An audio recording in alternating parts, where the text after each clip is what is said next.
最近，互联网上出现了一个极其荒谬且撕裂的现象：大批印度网民突然开始疯狂炒作所谓的中国古代存在士农工商四大种姓，现代有户籍种姓、户口的虚假叙事，试图以此来消解全球舆论对印度本土根深蒂固、散发着封建恶臭的种姓制度的批判。但这恰恰暴露了印度社会最致命的逻辑硬伤和底层自卑。印度人居然需要通过编造一个虚假的中国种姓来寻求心理安慰，这难道不正好反向证明了他们自己身上的真种姓是一颗洗不掉、见不得光的现代文明毒瘤吗？就连印度人自己也受不了站出来澄清了，却被污蔑成中国宣传机器。让我们听听这位清醒的印度人说了什么，让印度网民如此应激。जाति प्रथा भारत के बीजों पर अंकित है और उससे बदलना हो तो बीज सुधार का एक लंबा कार्यक्रम हाथ पे लेना होगा। विकासवाद कहता है कि कोई भी जीव जंतु दो तरीकों से बदलता है, या तो अनुकूलन से या तो उत्परिवर्तन से।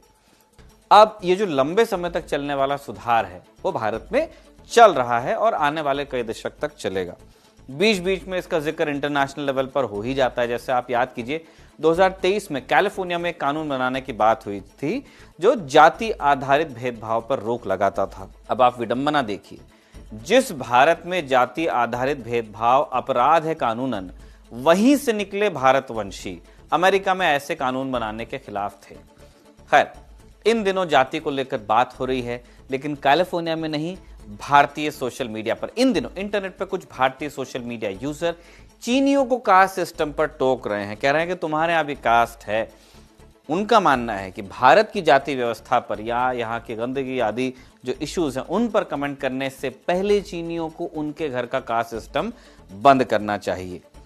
पिछले एक हफ्ते से ये ट्रेंड सोशल मीडिया पर चल रहा है और इतना बढ़ गया है कि अमेरिकन पॉलिटिकल साइंटिस्ट रिचर्ड हनानिया ने इस पर टिप्पणी की है। एक्स पर लिखा है कि भारतीय फर्जी थ्योरी चला रहे हैं कि चीन में कास्ट सिस्टम होता है। मैंने कभी किसी विषय को इतना वायरल होते नहीं देखा। वायरल क्या हो रहा है आप देख लीजिए। इन यूजर्स के मुताबिक चीन में 4 वर्ग है: शी, नोंग, गोंग और शान। शी राजा के बाद आते हैं, पढ़ाई लिखाई करते हैं, एडमिनिस्ट्रेशन का काम संभालते हैं। नोंग खेती किसानी करते हैं। गोंग मैन्युफैक्चरिंग के काम में रहते हैं और शांग धंधा पानी करते हैं। कई पोस्टर्स में जिनामिन नाम की एक चीनी कास्ट बताई जा रही है जिन्हें सबसे निचली जाति बताया जा रहा है वहां, और लिखा जा रहा है कि गुलाम इस कास्ट से बनाए जाते हैं। लड़कियों के डांस करते हुए वीडियो इंटरनेट पर शेयर किए जा रहे हैं। कहा जा रहा है कि ये तो निचली जातियों की लड़कियां हैं, इसलिए नाच कर पैसा कमाती हैं। देखने वाले जो हैं इन्हें वो ऊंची जाति के हैं। पर इसकी सच्चाई क्या है? क्या वाकई चीन में जाति व्यवस्था है? आज के शो में हम इसी बात का पता लगाएंगे। अभी जो बहस चल रही है उसका मेन आर्ग्यूमेंट क्या है? उसका मेन आर्ग्यूमेंट यह है कि जाति व्यवस्था सिर्फ भारत में नहीं है, चीन में भी है। अब ये जो पूरा ऐतराज है आया कहां से है, इसको आपको समझना चाहिए। ये भी बहुत इंपॉर्टेंट है, तभी आपको बाकी बात समझ में आएगी। इन दिनों ब्रिटेन, यूएस और कुछ यूरोपीय देशों में सोशल मीडिया ट्रेंड्स ऐसे देखने को मिल रहे हैं जिनमें भारत को टारगेट किया जा रहा है अलग अलग चीजों को लेकर। कोई गंदगी की बात करता है, कोई रूढ़िवादी परंपराओं के लिए ट्रोल करता है। पूरी दुनिया में आप जानते ही हैं, अगर राजदूत आप रेगुलरली देख रहे हैं तो एंटी माइग्रेंट सेंटिमेंट तेजी से बढ़ रहा है और भारतीय जो हैं दुनिया के सारे ही कोनों में सबसे इजीली पाए जाने वाले माइग्रेंट्स हैं। तो स्वाभाविक ही है कि जब Nigel Farage and company type के लोग एंटी इमिग्रेंट ट्रेंड्स चलाते हैं या चलवाते हैं तो उसका शिकार भारतीय भी बनते हैं। अब ऐसा भी नहीं है कि पूरा ट्रेंड हवा में ही बन गया है। कई विदेशी ब्लॉगर्स ने हिंदुस्तान में जब अपना अनुभव डॉक्यूमेंट किया तो ताजमहल की खूबसूरती के साथ ये भी नोट किया कि आगरा में गंदगी बहुत है। यहां हमने एक ऐतिहासिक धरोहर और एक शहर की मिसाल ले ली, लेकिन आप तसल्ली से खोजिए यूट्यूब पर, आपको विदेशी ब्लॉगर्स के कई वीडियोस ऐसे मिल जाएंगे जिनमें शिकायतें हैं जयपुर को लेकर, दिल्ली को लेकर, हैदराबाद को लेकर, कोलकाता को लेकर, लगभग पूरे हिंदुस्तान को लेकर ब्लॉगर्स इसी तरह के इश्यूज फ्लैग करते हैं। मुंबई को लेकर भी कितने ही ब्लॉगर जो पूरी तैयारी के साथ हिंदुस्तान आते हैं, थोड़ी बहुत हिंदी बोलना भी जानते हैं, वो अपने वीडियो में हैरानी जताते हैं कि गोरी चमड़ी देखते ही कैसे भारत में ऑटो का किराया 2 गुना होता है, दुकान में आइटम 4 गुना कीमत पर बिकता है। तो ये सारी जो चीजें हैं वो भी फॉरेनर्स नोटिस करते हैं और अब कैमरा है तो इसकी रीले कटकर सोशल मीडिया पर डालते हैं। और उस स्पेस में जो .com का स्पेस है, सोशल मीडिया का स्पेस है, उसमें जो एंटी इंडिया नैरेटिव है ये चलवाया जा रहा है, उसमें ये रील्स उसको और फीड करती जाती हैं। अब ये जो नफरत है सिर्फ यूरोप या अमेरिकी देशों से नहीं आ रही है, चीन से भी बहुत एंटी इंडिया प्रोपेगेंडा चलाया जाता है और ये डॉक्यूमेंटेड है। चीनी सोशल मीडिया पर आप भारतीय रहन सहन, कपड़ों और परंपराओं का मजाक बनाता कंटेंट बहुत इजीली खोज लेंगे। बीच बीच में ऐसे कंटेंट की बाढ़ ही आ जाती है कि जहां ढेर सारे वीडियो आते हैं जिनमें भारतीय गलियों में भरा पानी दिखेगा या घूमते हुए पशुओं पर आपको रैंट मिलेगा। कई बार ऐसे ट्रेंड्स के पीछे चीनी हाथ नजर आए हैं और ये बात कई स्कॉलर्स डॉक्यूमेंट कर चुके हैं। सिंगापुर की सरकार ने तो कार्रवाई की है। संभवतः इसी का जवाब देने के लिए कुछ भारतीय सोशल मीडिया हैंडल्स चीन में जाति को खोज लाए हैं। अब सच्चाई क्या है, क्या वाकई चीन में कास्ट है, अब उस पर आते हैं। थोड़ा आपको हिस्ट्री समझनी पड़ेगी। आज से करीब 3000 साल पहले चीन पर शांग राजवंश का शासन था। शांग राजवंश का अंतिम शासक था किंग झोऊ, जिसे चीनी इतिहास में क्रूर और विलासी राजा के रूप में याद किया जाता है। पश्चिम में वेई नदी की घाटी के आसपास जो लोग क्रूर राजा को पसंद नहीं करते थे, अब ये जो झोऊ लोग थे जो पसंद नहीं करते थे उस राजा की क्रूरता को, इनके लीडर थे एक दूसरे राजा, राजा वेन। उन्होंने अपने राज्य को संगठित किया, आसपास के राज्यों को भी शांग के राजा के खिलाफ उन्होंने इकट्ठा किया, लामबंद किया। लेकिन शांग को वो हराते इससे पहले उनका देहांत हो गया और इसके बाद उनके बेटे राजा वू ने सत्ता संभाली और अपने पिता की योजना को आगे बढ़ाया। वू ने कुछ साल अच्छी तरह राज्य चलाया, पर 1046 ईसा पूर्व में लड़ाई हो ही गई। इतिहास में मुये का युद्ध इसे कहा जाता है। राजा वू अपनी फौज लेकर शांग की राजधानी की ओर बढ़े। शांग के राजा ने बहुत बड़ी सेना तो जुटा ली थी, लेकिन उसके कई सैनिक जबरन भर्ती किए गए थे, ड्राफ्ट किए गए थे और उनमें लड़ने का उतना उत्साह नहीं था।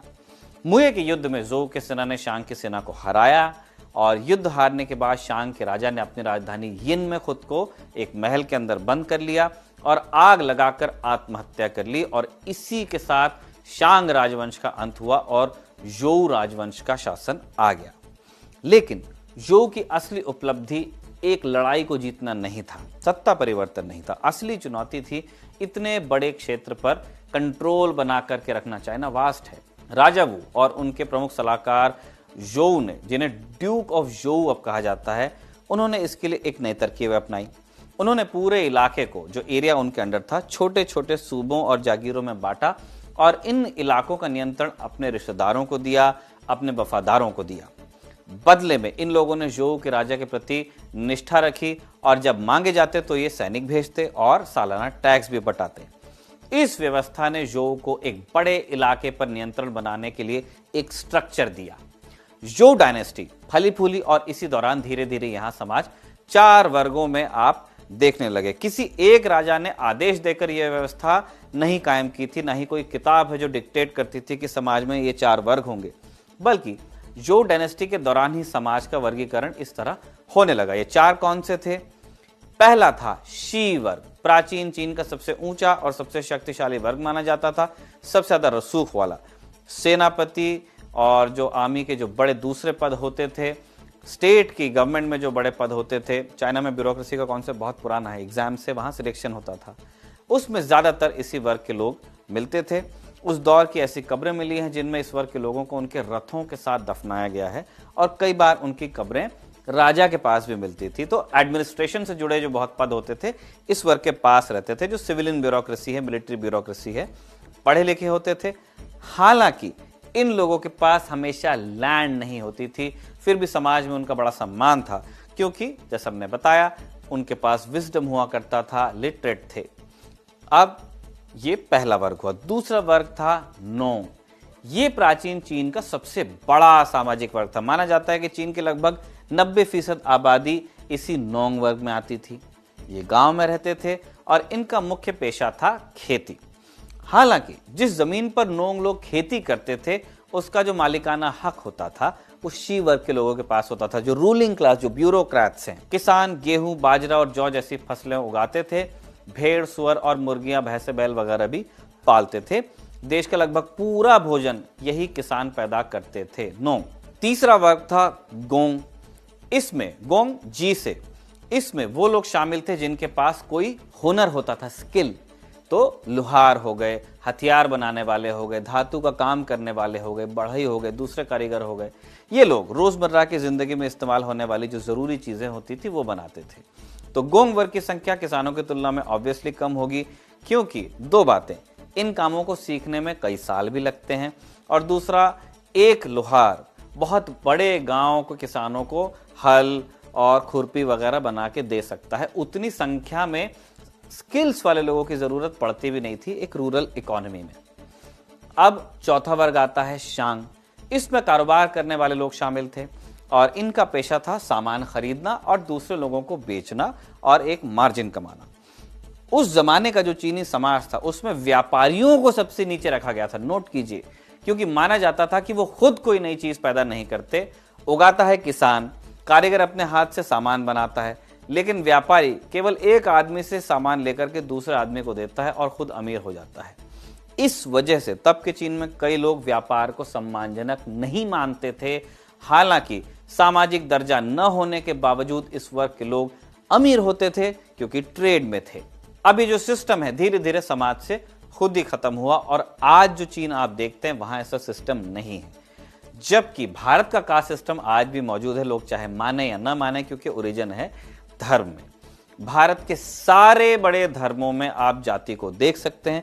जो कहते हैं कि हमारे यहाँ तो नहीं चलता, आप उनके यहाँ बेटी के रिश्ते के वक्त चले जाइए, आपको मालूम चल जाएगा कि कास्ट कहाँ है और कहाँ नहीं है। रिजिड है कास्ट की, फ्लूइड है।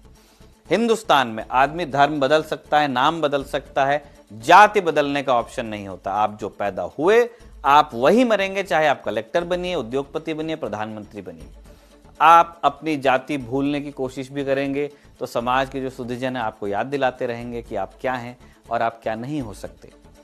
बताने लायक जाति अगर आपकी होगी तो बड़े फख्र से बताएंगे, लेकिन अगर बताने लायक जाति नहीं होगी तो आप फख्र करने लायक मुकाम तक पहुंचेंगे ही नहीं, मुश्किल से पहुंचेंगे, पहुंच गए तो किसी तरह चले गए वहां तक, तो आपके इर्द गिर्द आप जैसे लोग होंगे नहीं और एक असहजता आपको हमेशा घेर कर रखेगी। भारत में जाति मोरलेस इसी तरह ऑपरेट करती है। एक रिजिड सिस्टम है जो पैदाइश के साथ तय करता है कि आप दौड़ में कहां तक भाग सकते हैं। लेकिन चीन की जिस व्यवस्था को जाति व्यवस्था बताया जा रहा है वहां ऐसा नहीं था। चीन में जोउ राजवंश के समय कोई भी व्यक्ति किसी भी वर्ग में जाने के लिए आजाद था। अगर किसान तलवार बनाना सीखना चाहता था तो उसे रोका नहीं जाता था। जूते बनाना वाला अगर घुड़सवार बनना चाहता तो किसी की आंत में दर्द नहीं होता था, कोई उसे पत्थर नहीं मारता था कि तू घोड़े पर कैसे चढ़ा। घुड़सवार या पशुपालक पढ़ाई लिखाई करके एडमिनिस्ट्रेशन में आराम से जा सकता था। हमने बताया चाइना में कॉम्पिटिटिव एग्जाम्स बहुत पुराने जमाने से हैं, ब्यूरोक्रेसी बहुत पुराने जमाने से है। अब यहाँ हम आपको ये भी बता दें कि ये बात बिल्कुल सही है कि जानवर चराने वाला पढ़ाई करके सिविल सर्विस की परीक्षा निकाल दे, वो भी इंपीरियल चाइना में रूरल सेटअप में, ये तभी भी एक बहुत दुर्लभ घटना थी। लेकिन ऐसा कोई सामाजिक या कानूनी नियम चीन में नहीं था कि गडरिया अफसर बन नहीं सकता। आज से 1500 साल पहले के चीन में एक नोंग पढ़ लिखकर शी बन सकता था, लेकिन भारत में आज भी कथित निचली जाति वाला व्यक्ति पढ़ लिखकर या कोई भी दूसरा स्टंट करके कथित ऊंची जाति में नहीं घुस सकता। फिर बात यह भी है कि चीन में आज आपको शी, नोंग, गोंगशांग वाला ये जो 4 वर्गों वाला सिस्टम है वो समाज देखने को नहीं मिलता, क्योंकि ये सिस्टम धीरे धीरे खुद ही खत्म हो गया। 221 ईस्वी में जब शिन शी होंग राजा बने तब उन्होंने चीन का एकीकरण किया, छोटे छोटे राज्यों को एक कर दिया, सड़कें बनाई, नए नियम कायदे बनाए, और इसी क्रम में 4 वर्गों का आपस में विलय होता गया। और विलय इसलिए हो पाया क्योंकि कोई रोक टोक थी नहीं कि फलाने की परछाई हम पे नहीं पड़नी चाहिए। आज आपको जैसा चीन नजर आता है उसकी नींव पड़ी है 1949 में, जब माओ के नेतृत्व में चीनी कम्युनिस्ट पार्टी सत्ता में आई। कम्युनिस्ट सरकार ने पुराने कुलीन वर्ग, जमींदारी व्यवस्था, इन सारी चीजों को खत्म किया, भूमि सुधार किया और वेलफेयर स्टेट बनाने का ऐलान किया। कितना वेलफेयर हुआ वो दूसरी बात है, अभी हम बता रहे हैं फ्लो ऑफ हिस्ट्री। इसके बाद 4 वर्ग वाले सिस्टम का जो सवाल था वो पैदा नहीं हुआ, जो माओ के सुधार थे उसके बाद। हमने चीन में मौजूद वरिष्ठ पत्रकार अनिल पांडे से बात की है, उनसे पूछा कि क्या चीन में वाकई कोई कास्ट सिस्टम मौजूद है। उन्होंने क्या जवाब दिया आप खुद सुनिए। देखिए, चीन में धर्म आधारित जाति व्यवस्था नहीं है और यहाँ की जो इतनी बड़ी आबादी है ये जरूर जातीय समूहों में बटी है, जिसको एथनिक ग्रुप्स भी कहते हैं, जिसमें हान जो जाति समूह है वो सबसे बड़ा है। उसकी आबादी लगभग 91% होगी और इसके अलावा जो 55 अन्य जातीय समूह हैं यानी एथनिक ग्रुप्स हैं उनकी जनसंख्या होगी। लेकिन इससे भी मजेदार चीज यहाँ पर एक ये है कि वो हुखाओ सिस्टम कहा जाता है। हुखाओ सिस्टम आमतौर पर एक आपका रजिस्ट्रेशन प्रमाण पत्र है या फिर आप जहां पर जिस इलाके में जिस क्षेत्र में रहते हैं आपकी पहचान को बताता है। लेकिन उसका सबसे महत्वपूर्ण उसका बात यह है कि जैसे कि आधार कार्ड भारत में है, लेकिन माना कि आप चीन के किसी एक शहर में रहते हैं और दूसरे शहर में आप जाना चाहते हैं पढ़ाई के लिए, स्वास्थ्य सेवा हासिल करना चाहते हैं, तो आप वहां की सेवा हासिल नहीं कर सकते हैं। उदाहरण के तौर पर अगर आप लखनऊ में रहते हैं तो आपको सिर्फ उसी इलाके का, जिस इलाके में आपका हुखाव है, उसी इलाके का स्वास्थ्य, शिक्षा और अन्य जो सरकारी सुविधाएं हैं उसका लाभ आपको मिल सकता है। दूसरे इलाके में जाने पर आपको उसमें तब्दीली करवानी पड़ती है, थोड़ा मुश्किल होता है। हालांकि आजकल इसमें थोड़ा सरल हो गया है सिस्टम, तो हुखाव सिस्टम इसे कहा जाता है। लेकिन मोटे मोटे तौर पर अगर हम जाति व्यवस्था की बात करते हैं, धर्म की बात करते हैं, वो भारत से बिल्कुल अलग है। कोई भी किसी भी धर्म और जाति में यहाँ पर आराम से शादी विवाह कर सकता है और कोई भी यहाँ पर प्रतिबंध उसके लिए नहीं है। अब आ जाइए दूसरे क्लेम पर। यह क्लेम है हुको सिस्टम को लेकर। लोग कह रहे हैं कि यह सिस्टम भी जाति व्यवस्था का ही हिस्सा है। अब हुको सिस्टम एग्जैक्टली क्या है, पहले आप वो समझ लीजिए, तब आपको बात पकड़ में आएगी। इससे आप हाउस होल्ड रजिस्ट्रेशन की तरह देख सकते हैं, जो ये तय करता है कि कोई भी व्यक्ति आधिकारिक तौर पर किस इलाके का निवासी माना जाएगा और उसे सरकारी सुविधाएं कहां की मिलेंगी, एक तरह का डोमिसाइल। यह व्यवस्था इसलिए लाई गई थी ताकि गांव से शहरों की ओर बड़े पैमाने पर पलायन न हो जाए, ताकि शहरों का बोझ न बढ़े। अब सोशल मीडिया पर क्लेम किया जा रहा है कि प्राचीन चीन में कास्ट सिस्टम हुआ करता था, अब कम्युनिस्ट चीन में हुको सिस्टम के जरिए गरीब लोगों को शहरों तक जाने से रोका जाता है। कितना जुल्म है। 1949 में क्रांति के समय चीन की आबादी का अधिकांश हिस्सा गांव में रहता था, तो नई सरकार के सामने एक बड़ी चुनौती थी कि उद्योग लगाने हैं, शहरों में फैक्ट्रियां खड़ी करनी थी और साथ ही ये भी सुनिश्चित करना था कि गांव से लोग अचानक बड़ी संख्या में शहरों की ओर न भाग जाएं। ऐसा होता तो शहरों में बेरोजगारी बढ़ सकती थी और किसान भी कम पड़ सकते थे खेतों में। ये उनका, ये चाइनीज लॉजिक क्या था हम आपको बता रहे हैं, सही गलत आपको तय करना है। ये भी उनका मानना था कि अचानक अगर माइग्रेशन होता है फ्रॉम विलेजेस टू सिटीज तो रहने के लिए घर कम पड़ सकते हैं, शहरों में खाने की कमी हो सकती है क्योंकि खेती कौन करेगा। इसलिए 1958 में हुको सिस्टम आता है। हुको का अर्थ था हर नागरिक का सरकारी रिकॉर्ड में एक ऑफिशियल पता होगा, निवास दर्ज होगा, जैसे अपने यहाँ आधार कार्ड में दर्ज होता है। साथ ही उसे ग्रामीण या शहरी दोनों में किसी एक कैटेगरी में रखा जाएगा। सरकार ये तय करना चाहती थी कि कौन कहाँ बसा हुआ है और कहां किसे कैसी सुविधाएं देनी है सरकार को, ताकि काम करने में आसानी हो। फिर भी हुको सिस्टम ने गांव और शहर के बीच एक दीवार खड़ी कर दी। गांव का व्यक्ति शहर में जाकर बसना चाहता था तो उसे सरकार से परमिशन चाहिए होती थी और यह परमिशन इजीली नहीं मिलती थी। फिर 1978 में जब देंग जियाओपिंग आते हैं, आर्थिक सुधार करते हैं, चीन में विदेशी निवेश आता है, कोस्ट लाइन के अगल बगल स्पेशल इकोनॉमिक जोन्स बनते हैं, कुछ ही सालों में शेंजन जैसे छोटे छोटे कस्बे बड़े शहरों में बदल जाते हैं, फैक्ट्रियों में लाखों मजदूरों की जरूरत पड़ती है, तब ध्यान आता है कि ये जो सारे मजदूर हैं, जो रिक्वायरमेंट है, ये तो गांव से ही पूरी होगी। इसलिए करोड़ों ग्रामीण लोग काम की तलाश में शहरों की ओर आने लगे और सरकार ने अलाउ किया, लेकिन उनका हुको गांव का ही बना रहा। इसका मतलब था कि वो शहर की इकोनॉमी का हिस्सा थे, लेकिन उन्हें शहर के स्थायी निवासियों जैसी सारी सुविधाएं मिलती नहीं थी। उनके बच्चे शहर के सरकारी स्कूलों में आसानी से दाखिला नहीं ले पाते थे, सरकारी अस्पताल में इलाज का नंबर उनका पीछे आता था।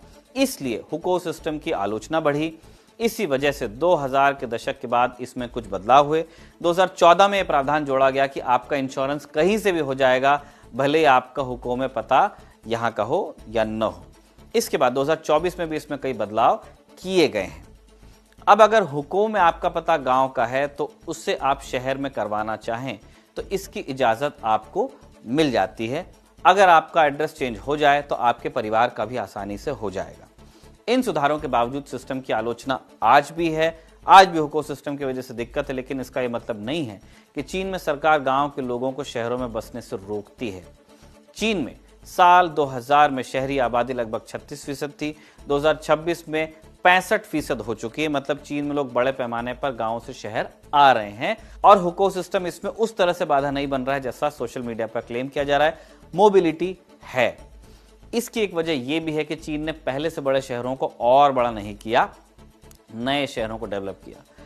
श्योंगान न्यू एरिया, जेंगडोंग न्यू डिस्ट्रिक्ट है, सुझोउ है, फोशान है, जिंगझोउ जैसे नए शहर बने हैं। इनमें से कई शहर ऐसे थे जो एक जमाने में छोटे कस्बे हुआ करते थे।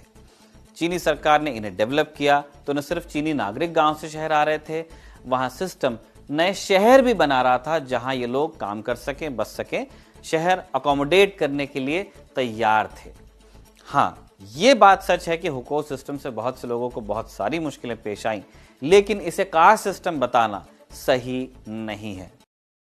纵观整场荒诞的舆论闹剧，背后折射出的其实是印度部分社会精英在全球化浪潮中极其扭曲、脆弱的战略自卑与防御心理。随着西方和全球博主不断曝光印度底层社会的卫生顽疾与阶层撕裂，印度网民在国际舆论场上陷入了全面被动。他们无法在现实中解决自身的结构性困境，于是便调转枪头，发动了一场对华围魏救赵式的认知作战。他们把中国古代流动的社会分工士农工商硬套成4大阶级，把旨在调控城市承载力的户籍制度抹黑成现代贱民制。这种生搬硬套、偷换概念的心态转变，直接暴露出其在地缘政治竞争中对中国全方位崛起产生的深度焦虑与无能为力。然而，历史和逻辑是无情的，他们试图拉中国下水的拙劣表演，恰恰扇了自己一记最响亮的耳光。中国历史上的士农工商从来不是血缘世袭的枷锁，1500年前的中国农民就能通过科举考试打破阶层壁垒，朝为田舍郎，暮登天子堂。更不用说现代中国通过彻底的土地改革与阶层流转，早已实现了全面的身份平等。而印度的种姓制度却是一种从娘胎里就注定的死死锁死个体命运的精神奴役与社会隔离。